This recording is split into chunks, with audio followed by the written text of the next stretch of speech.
Having replaced the Ottomans, Britain rules as a colonial power over the lives of Arabs and Jews in Palestine. Its authority will soon be challenged.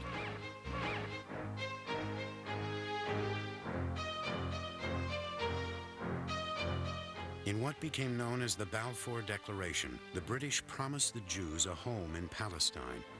Tel Aviv streets are filled with Jewish immigrants who escaped the pogroms and hardship of Eastern Europe and Russia, hoping to build a new life.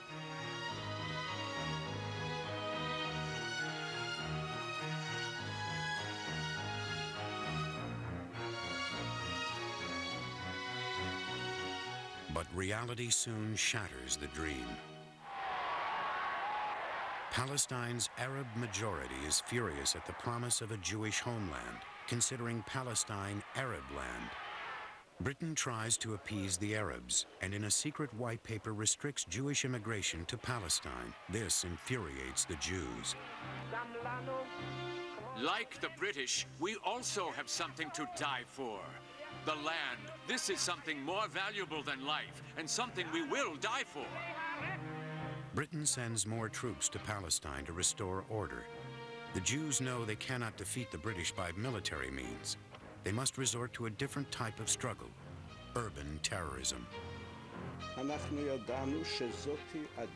We knew that this was the only way to build a state. If we hadn't fought the British, there would have been no state. To fight the British, the Jews form an underground terrorist organization called the Irgun. Their goal was to strike at symbols of British rule. The Irgun to which I belonged conducted selective terror. They never killed women or children if they could help it. They just killed the soldiers and the officers and the officials of the occupying power, the colonial power. But even then, by accident or not accident, civilians were killed. I stayed in the Irgun for about 4 years. I left the Irgun, which at the time was quite an unusual thing to do. We had an anthem, which one of whose lines said, "We shall be released from the ranks only by death." And we believed in this.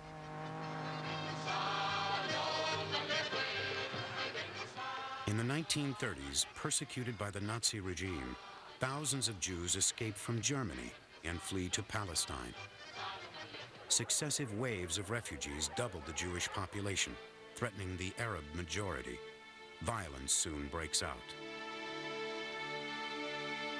When we came to 1936, the atmosphere was ready for a sort of a decision, for a sort of a rebellion. It was fear that as long as these things go on, then there is a danger that Palestine one day would go into somebody else from its own owners. It is a full-scale rebellion by Arabs, a bloodbath, as Arabs attack Jews. Jewish communities are protected by a defensive home guard, the Haganah.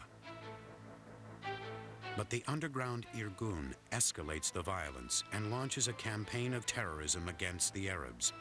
The Irgun recruits volunteers, eager to join the struggle despite the danger. To live in an underground organization like that is an experience which somebody who has not been in it cannot quite understand. It fills your life completely. It gives purpose to your whole life. Every minute in your life, waking or sleeping, you are a member. You live in constant danger.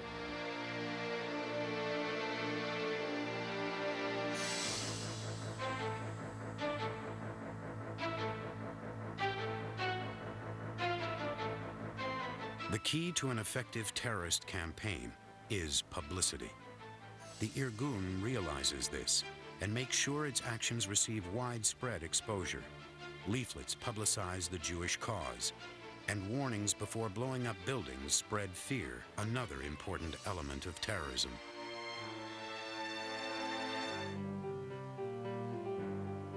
But within the ranks of the Irgun, a militant group breaks away and forms a radical splinter group called the Stern Gang. Working in tiny cells, they gather intelligence and escalate the violence. Their leader is Avraham Stern. He was on the one hand a fighter, on the other hand a poet. He wrote poems, a man of books. In the 1930s, Stern is a student at the University of Florence when Italy is in turmoil. Mussolini's fascists roam the streets, inflicting terror and fear. Their tactics and organizational skills impress Stern. He believes in violence to achieve political goals and writes poems glorifying martyrdom.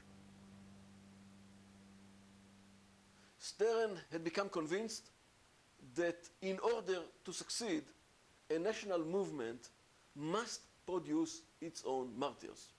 The British would not live unless forced to do so by a very determined movement which would be ready to form and to produce martyrs. Since Stern was a great idealist, he saw himself as the archetype of martyrs.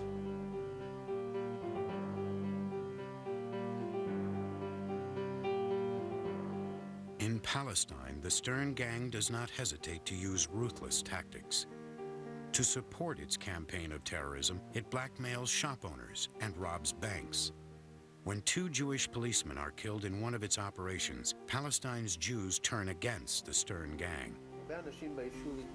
Lots of people were against Stern. So what? They were afraid it would disturb them, that the British would make problems for them. But a lot of people helped out behind the scenes, in quiet. But many called you terrorists.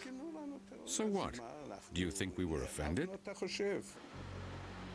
During World War II, Stern's hatred of the British drove him to consider an alliance with Nazi Germany. In 1941, he sent an envoy to the Nazis to discuss a possible collaboration against their common enemy. The Germans turned down his request. In Palestine, Stern becomes a pariah.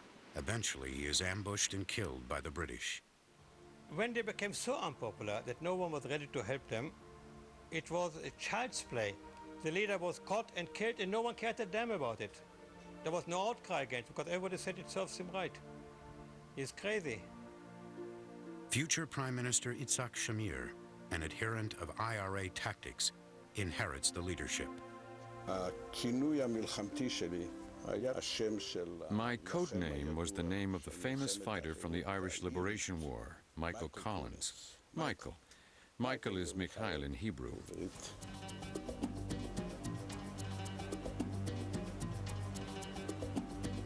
In 1944, the terrorism spreads to Cairo. Lord Moyne, Britain's highest-ranking government official in the Middle East, is assassinated by 2 of Stern's gunmen. Their murderous act draws the world's attention to Palestine. Our war was not a war of hatred.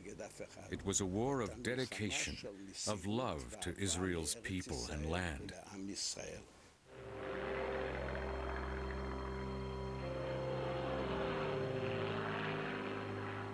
In 1945, the Second World War is over. Jewish Holocaust survivors now look toward Palestine as their last refuge. But Britain restricts immigration, turning many ships away.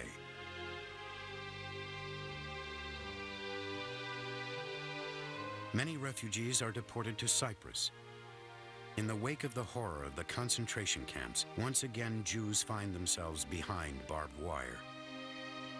This callous policy inflames the fervor of the Jewish underground, and the Irgun intensifies the fight to expel the British once and for all.